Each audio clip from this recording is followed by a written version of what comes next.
Good morning, everybody. Let's all have a nice cup of tea in my dragon cup. I love this cup. I got two of them. Salvation Army consignment store, and what a bargain. So this video is a continuation of a series of videos that started from a reaction, but I never put the reaction to video, so let's do that. Reaction to the late Grandmaster Arthur Sikes seminar of 1998. So to recap, um, from 1990, a little bit, 1995 to 1998, and a little bit beyond. I trained very regularly, great attendance, a lot of intensity in a style called Shaolin Chuan Fa Silom Pai Quan. Um, someone, Ismail Saddat, who goes by a title which I kind of don't want to dignify this title because he calls himself Chansu, which is like a Confucius's idea of a perfect man, and no. But anyway, you know, we can call him master, we can call him Sifu. He's no longer my Sifu, no longer my master. He didn't meet my standards for a good master or a good teacher, but he was a very skilled practitioner, and I liked the material. And I didn't know a lot about the material. I sort of took him at face value. He said that, it's so easy to slip into the accent because it was just really funny, but I'm not going to. But he said, this is a pure style of Shaolin, and everyone else is teaching a mixed up style, a made up style. And I was like, all right, and I'm like, wow, I'm learning the first authentic Shaolin, because prior to that, in terms of Kung Fu in New Jersey, I had trained with Leon Trescott, Sifu Leon Trescott, who I don't know how much he's teaching these days, but I like Sifu Leon Trescott's system, and he was, very open about his training. He says at first he didn't have teachers; he trained out of books, magazines. Um, then later he trained Shirinji Kempo, and then he said, he went to seminars with Jiang Ming and other things, and he had also trained briefly in China on I think at least one trip, but he was a fabulous athlete. I mean, he great jumping ability, muscular, lean, in great shape when I met him. Very very powerful individual. He could hit real hard. You could tell that. I mean, you did a blocking drill with him, and whether you were blocking or striking and being blocked, I've been hit. I know power when I feel it, right? Coordinated, fluid movements were very, good. And when I trained with Ishmael, he's like, well, he doesn't know Wusu from Wu Sao. He doesn't know anything, and he couldn't, on and on and on. So basically, I was like, all right, well, I'm learning, stuff. I should be learning stuff even better than what I learned before. And I learned uh, in that town in New Jersey with Rick Tucci, who taught Jeet Kune Do and Filipino martial arts. And so, you know, um, but you find out later, like you're learning a mixed style. You're learning a mixed style. It was He taught a lot of forms from Q Yu Chung's Oxylum system, which is a system Q Yu Chung compiled out of his previous training in Islamic long fist, Xing Yi Chuan, uh, some of the original Shaolin Temple material, Tai Chi Chuan, and other things. Q Yu Chung himself was a cross trainer. He compiled a system and he created the 10 forms, uh, which are part of his course curriculum, right? But then, at Shaolin Chuan Fa Silom Pai Quan, we also learned, some people learned Hung Gar forms. And later, as I grew up in the Chinese martial arts, I was already uh, like late 20s when I started training there. And later, I'm 51 now, as I've been exposed to other martial arts instructors, by looking at the forms he taught, by looking at how they were executed, and also some of the forms that he taught, like for instance, the butterfly sword form from the Hung Gar system that he taught, and arrow hand, Lao Gar Kyun, you realize that it's from the Lam Sai Wing lineage of Hung Gar, because the Lam Sai Wing lineage is the only lineage that contains some of the forms that I saw. You have other lineages like Village Hung Gar, which he denigrated and said, it's just village kung fu, it's useless. Um, and there was Tangfong Hungar, which very popular with Frankie's Hunga Federation, one of the biggest in the world, East Hunga. Um, and they have a smaller forms and weapons curriculum. They have fewer forms, and most of the scholarship is that they're much closer to the original Hungar that Huang Fei Hung taught, right? Which doesn't make it, in my opinion, none of this makes a system good or bad. You know, you could learn Hungar in a village, but you're doing it every day under the tutelage of your father and your uncle several times a day. Your kung fu's going to be good, right? So that stuff doesn't impress me. So I know I have to give a lot of backstory for you to comprehend how I reacted to this seminar. So this mixed system, which also contained elements of Silat, and he called it Pukalan Jimindi.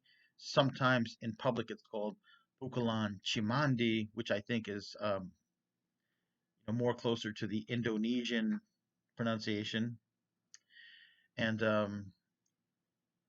and also he taught forms that were not part of Hungar and not part of Baksilu and not part of uh, that Silat system, right? He taught forms that, for example, there was a form that he taught someone, and it shows up in the Green Dragon video curriculum as from the Family system. It's called the White-Headed Snake. He taught me a form that he said was the White-Headed Snake form, which I haven't seen anywhere else. He taught a dragon set, which Green Dragon Video Productions used to call Small Fire Dragon. And so some of the material was obviously Five Family, which is not contained in Hungar, not contained in Baksilam. And these systems were created at different times, right? So it was absolutely 1000% a mixed system, but he was telling us it was some pure original system, and it was obviously not. Everyone else in the Chinese martial arts knows this.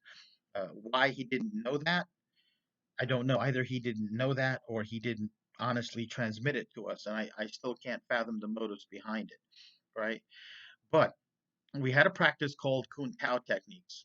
It's basically, if you did karate or taekwondo, it's a form of one-step sparring done in slow motion where the defender makes contact with the attacker um, in slow motion. So if you've seen Gong Fu San Tzu, it looks a lot like what they do sometimes, right? They sort of intermix fast with slow depending on what they're trying to do. I found it an intriguing training method because, well, nobody in the entire planet today will ever attack you with slow motion, lunging, deeply extended right hand punch that locks out and allows you to do your technique. So, in terms of developing defense, there was very little value in it. But because you get to touch and manipulate your opponent, it's actually a great exercise for learning how to target vital points, how to unbalance someone, and the resistance, is low to nil. So it really was more of an education in how to strike and where to strike and the angles of striking. And I've made videos before where I said, um, there's a lot of empirical, scientific evidence and personal evidence and anecdotal evidence out there that says that uh, you can learn a technique and practice it slow all your life.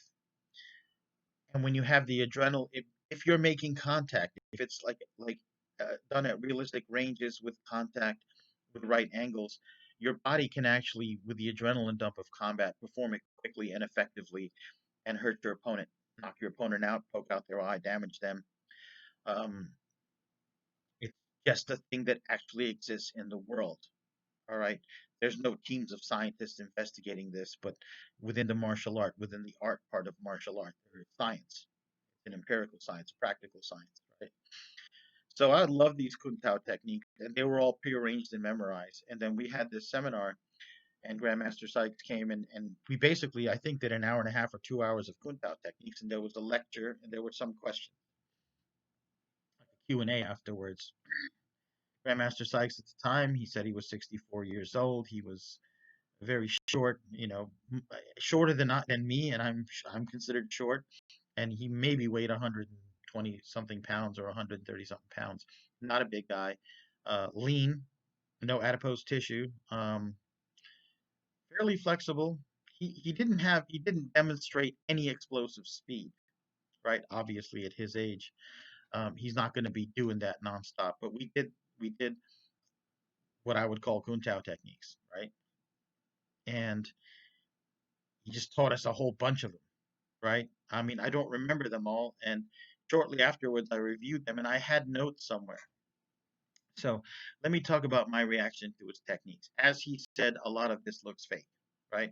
Oftentimes, he would begin a move, at least the beginning moves, he would, if the punch came with the right hand, imagine me, it would be coming this way, and this would be where the inside of the opponent is, the danger zone. Because if I throw this, and this is my lead, I've got more power to throw this. So it would be the equivalent of a southpaw throwing a jab, and then he could follow up with a cross or a rear kick or whatever. So this is the punch, and this is the opponent's inside. This is the opponent's power side. We would step into the power side, but we would often take an inverted spear hand and sort of direct it right at the person's eye, right? And then there were moves when you step to the blind side, and you would throw a strike or a palm to the person's face, and sort of come underneath their arm and across, right? So the idea is that you would react to that, right? So if you were using a punch or an open palm technique within the slow motion format, you would touch and you would move the person's face a little bit. And in this one, you would just hold it in front of their eyes because you're not going to touch someone's eyes. I'm not going to, I wouldn't want to hurt my partner. And I'm also not going to let someone touch my eyes at all, period. Forget that. Um, not not even the most beautiful girl in the world, like if you let me touch your eye, I'm like, no, we're cool. We're cool. You're crazy. Beautiful but crazy, right? So when the person reacted, you bring a hand up and you'd parry, right? That's what you're gonna do. And then you would often grab that hand or redirect that hand or do a chin-na and you would begin your technique. So we started off that way and it was fairly interesting. He moved with short stances and short steps, not any not deep stances. Maybe just once he demonstrated a deep forward stance in a technique, or he would make contact with your leg with his leg, like shin to shin almost, and hooking his instep and toe region of his foot behind your heel, and then settling into a deeper, longer stance to buckle your leg, because it would begin to hyperextend your knee or twist it, and then you would go with it. Um, I guess yeah, if you dropped into your stance, you might be able to fight it, but the idea is these are techniques that would be applied quickly, but we're practicing slowly so we can make contact and have tactile learning occur and proprioception occur, right? So there was a lot of subtle foot sweeps and low kicks, but I mean at 64, some of us did a side kick at my forehead level and a toe thrust kick at my bicep because that's my guarding hand, and we would guard like this because you're trying to guard the throat as well as your face, right? Um, so he certainly could throw some high kicks, including a side kick, which is impressive. All right. And it wasn't lightning fast. It was like light, properly placed, quick enough to get there and back. But certainly didn't look like he was moving full speed with snap and thrust. At no point did he demonstrate any of that. But there were times when he appeared to be moving very quickly because the movements were efficient. And I'll tell you, it reminded me a lot of Kenpo.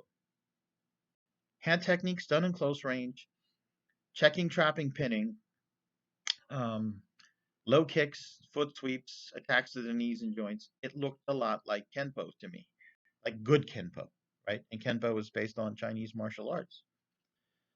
Um, there was, he called the system, Kuntao or Salat, and it didn't resemble any of the Kuntaos that we learned in class. He demonstrated 5 animal techniques, but they were done in a different way. There was definitely a Silat influence on them, which I liked. There was definitely more China, which I liked and I found useful. Um, I always thought, it would be they were videotaping it. I never got a hold of the video. I think I had a hold of that video, there's probably 30 techniques in that video, and you could probably get an overview of the system. Um, And again, this proves one of my points that I came to the conclusion that we were learning a mixed system from someone who said he never learned a mixed system, and who said learning mixing different martial arts was bad, because this system wasn't even like the Silat that we would occasionally be shown in class. It didn't look anything like those techniques, right? Didn't see him do any forms, so I don't know. But I have seen videos online of people from, that lineage, and that's the Willem Reeder's lineage going through Grandmaster Sikes, and then you know through various lineage holders. Their forms don't look anything like Hungar. They have elements of Hungar. They don't look anything like Baksilam. They don't look like Long Fist at all. They don't look like the William Sanders material, and he has an affiliation from the Reeder's lineage from a guy named Guru John Malterer. So again, it was yet another system, Kuntao Salat system, that didn't resemble the other material we were doing, only peripherally. So that seminar, the biggest thing I got out of that seminar was, here's the way to move where you don't necessarily have to be faster than your opponent or bigger than your opponent, at least in theory. There was no pressure testing.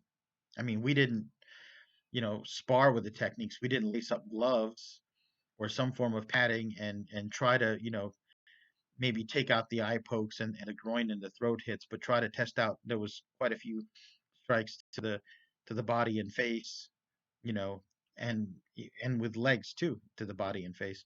And we could have tried testing them out, but we didn't. It was just academic learning concepts.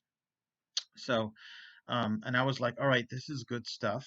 And it made me think, well, there's probably a lot more to the Indonesian arts. And you start learning that Silat and Filipino arts and Malay arts, Malay Silat, all these arts interact because of Southeast Asia. There's a lot of islands, and there's a lot of shipping and people traveling on boats for centuries and intermarrying. So it really made me think, well, there's a lot to the Southeast Asian arts there. And that just intensified my love of them and my study of them. All right. So I mean, what can I say? He was a great martial artist. It would have been interesting to train with him. He was a Muslim, and he didn't seem like an ultra Orthodox, Middle Eastern style Arabic Muslim. Um, but I didn't get to talk about it much. We were there to learn martial arts. He showed us pictures of Willem Reeders and him at a young man, and Grandmaster Durant and everything. And I got a little bit of his personal history of the martial arts. He claimed that he once fought Chuck Norris in a tournament and the judges robbed him. And he said, well, if he got that point, then take off his shirt. And then he says Chuck Norris complied with his request to take off his shirt, and he had his quote unquote fist prints on Chuck Norris's chest. Um, I mean, it's an interesting story. There's no verification of it. It's not like, I don't know what to think. I know a lot of people talk of how it was in the 60s and 70s, and there's a lot of cross traffic and stuff, and I don't know what to make a lot of it, because I wasn't there, and there's no external verification. Um, if he laid a hand on Chuck Norris in a point match, I think it would have been pretty miraculous, because there's a size difference, there's a height difference. Chuck Point fighting itself is long range fighting. It's not suited very much to applying a lot of penjack silat techniques and close range, kung fu techniques. Uh, it's more of a long range game. It gives an advantage to someone with a great back fist and great kicks. So I don't know. Systems intrigue me. I think for someone who's shorter and prefers to fight in close range like I do, um, and now that I have grappling, I mean, I'm even, close range. My definition of close range just got closer, right? It would be very interesting, a lot of the pressure point strikes and everything. How could you incorporate that into fighting someone who's, a black belt or a very good black belt at Brazilian Jiu Jitsu? Could you do it? How could you make it apply? They didn't acknowledge grappling range or ground grappling or anything of the like. It didn't exist for them, I think. Or they may have a belief that nobody on the planet anywhere could ever get close to them and take them down and get them in a grappling situation. And since they never practiced against it, there may be a small element of denial of reality in that, or there may be a bit of naivete to that. All right. Other than that, fantastic martial artist. It was a great pleasure being in that seminar. It was very informative, and honestly, I would have loved to have learned more, but I was in a very toxic gym, and decided to move on to better instructors who were better people. All right, thank you.